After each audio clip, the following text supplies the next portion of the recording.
that elaborates up into the motor system, and that enables you to act voluntarily in the world. And then that elaborates up into the prefrontal motor system, which helps you plan how you might act in the world. Right? So it's the prefrontal cortex that's the home of, let's call it complex, sophisticated, voluntary thought, which you could think about as a way of representing the world, but which is more accurately a way of generating avatars of yourself in hypothetical worlds to figure out how they would survive if you did implement them into action. And so I think that's why. So one of the weird things that you discover psychometrically is that there's no correlation between conscientiousness and intelligence. And that's a weird one, you know, because people think about intelligence as planning and forward thinking and all of that, but that's also how they think about conscientiousness, as planful behavior and the consideration of future possibilities. But intelligence and conscientiousness have zero correlation. And so you think, well, why is that? Well, I guess it has to be that way because you couldn't think abstractly if you were prone to act out what you thought. You just go and act it out. And that, like, I mentioned this to you before, when you dream, you're paralyzed. And you can take that little part of the brain that produces that paralysis out of a cat, or out of a person, but we haven't done it with people, out of a cat, and then when the cat falls asleep and hits REM sleep, it'll run around until it runs into something and then it'll wake up. Well, so the dream thinking is so tightly allied with action that there's no separation between them, so there's no real abstraction there. If you couldn't abstract, you wouldn't be able to think, and the fact that you can abstract means that you can separate your thinking from your action.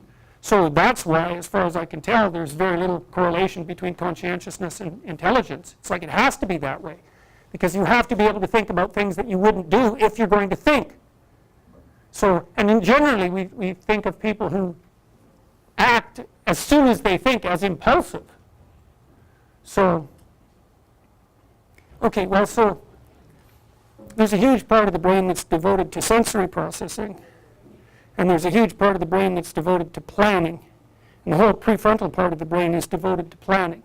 And that's, and again, so what that indicates is that in large part, as far as your evolved body is concerned, the reason is that you think is so that you can act better.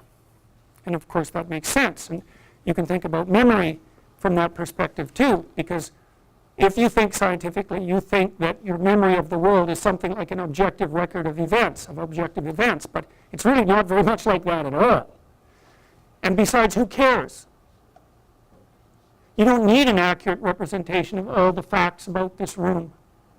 In fact, all it would do is weigh you down. Who cares what color the walls are, or what color the ceiling is, or what color the paint is? All of that's not worth remembering, partly because it has no relationship whatsoever to what you need to do in order to continue to act.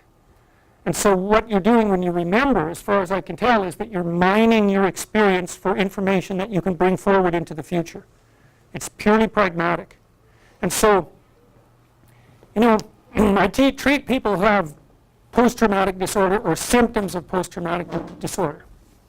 And so let's say they got post-traumatic stress disorder because, again, because a relationship collapsed on them suddenly. It's quite common.